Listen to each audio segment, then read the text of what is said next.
Era digital memaksa manusia tidak hanya hidup dalam dunia nyata, tetapi juga di dunia maya. Era ini telah mempengaruhi seluruh lini kehidupan manusia, tak terkecuali dalam kehidupan umat beragama. Ini adalah cerita tentang layanan keagamaan di era digital. Layanan yang dapat diakses oleh umat beragama secara mudah, murah, cepat, dan merata di seluruh Indonesia. Menteri Agama Yakut Khalil Qaumas menjadikannya ruh dalam peningkatan layanan umat dengan sebutan transformasi digital. Dalam pelayanan haji dan umroh misalnya, pemanfaatan teknologi sistem informasi dan komputerisasi haji terpadu atau SISKOHAT memungkinkan masyarakat melakukan pendaftaran haji secara elektronik, mengajukan perizinan bagi penyelenggara perjalanan ibadah umroh dan penyelenggara ibadah haji khusus secara online, serta penyederhanaan proses pengurusan dokumen haji. Transformasi digital juga dilakukan Kementerian Agama dalam pengembangan sistem informasi halal atau SIHalal. Tujuannya jelas, memudahkan pelaku usaha agar pengurusan sertifikat halal tidak hanya mudah, tapi juga murah. Hingga November 2023, tercatat lebih dari 2 juta produk telah bersertifikat halal. Target 2023 pun tercapai.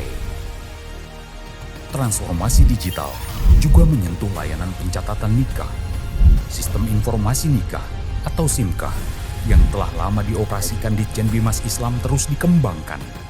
Kini, SIMKAH bahkan dapat diakses oleh perwakilan Indonesia di luar negeri.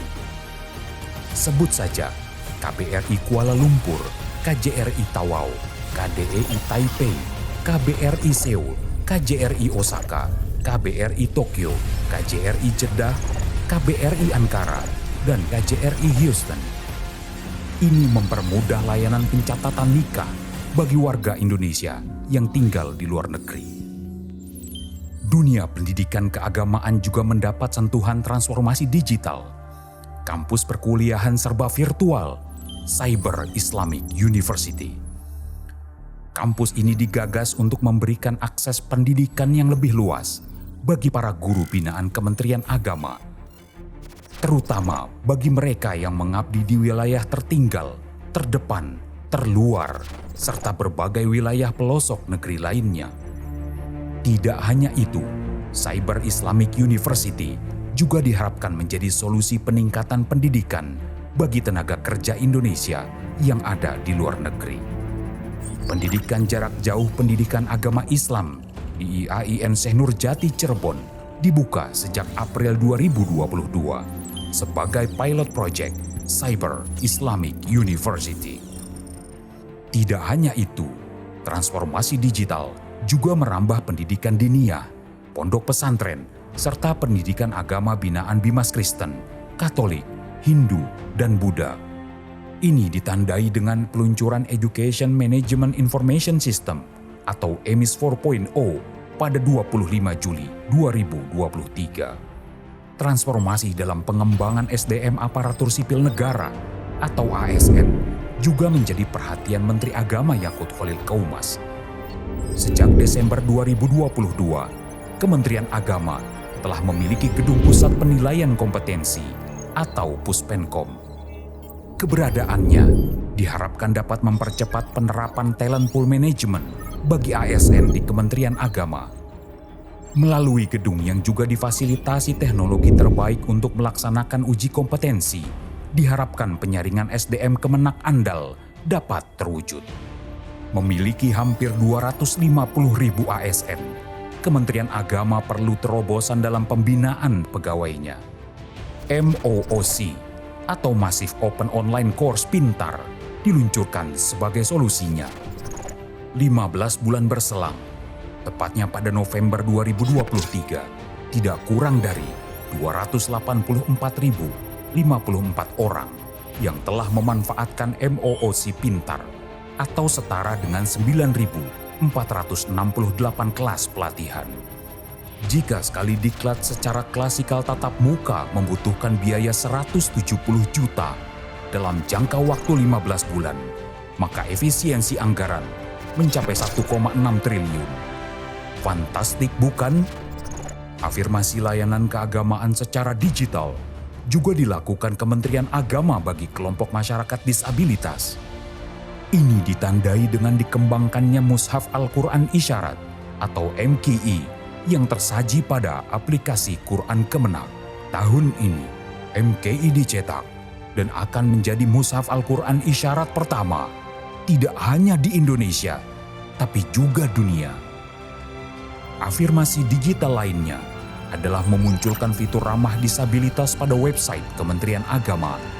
Fitur ini diluncurkan pada hari ulang tahun ke-78 kemerdekaan Republik Indonesia. Kementerian Agama juga memperkuat digitalisasi pengelolaan data keagamaan. Beragam data agama, haji dan umroh, pendidikan, tata kelola, sertifikasi halal, dan data lainnya disajikan dalam satu portal terintegrasi. Satu data Kementerian Agama. Ini disiapkan dan disajikan untuk menjadi rujukan data keagamaan Indonesia. Sebagai saluran komunikasi umat, Kementerian Agama pun menyediakan layanan pengaduan masyarakat atau DUMAS secara online. Layanan ini dibuka agar Kementerian Agama dapat mendengar masukan langsung dari masyarakat. Ini menjadi kunci untuk mewujudkan perubahan bagi Kementerian Agama yang berdampak, terukur, sekaligus akuntabel dan terpercaya. Seluruh layanan keagamaan tersebut dapat diakses melalui satu aplikasi, Pusaka Super Apps. Aplikasi ini terus dikembangkan dan diproyeksikan untuk menjadi satu-satunya aplikasi yang menaungi seluruh layanan Kementerian Agama.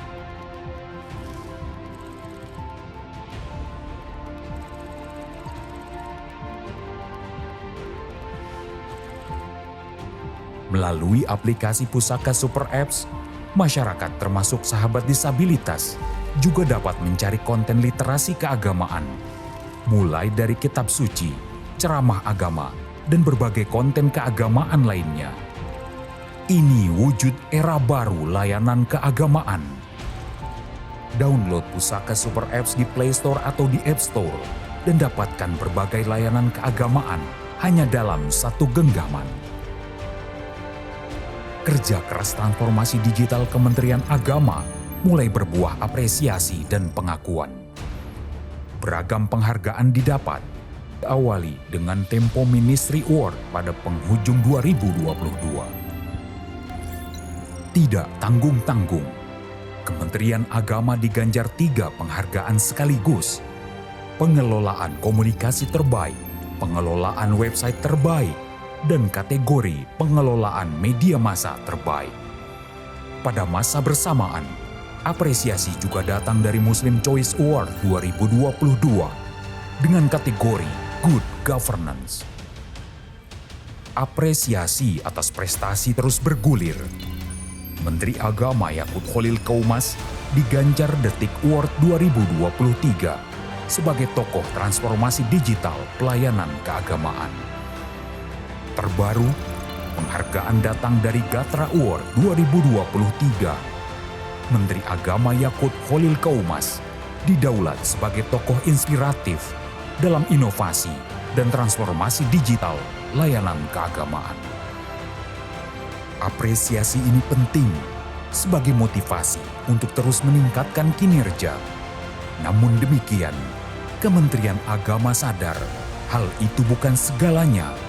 Karena bagi kami, yang utama adalah melayani umat dengan sepenuh jiwa dan tekad. Semoga Kementerian Agama dapat terus menebar manfaat sebagai wujud kontribusi nyata menuju Indonesia Emas. Selamat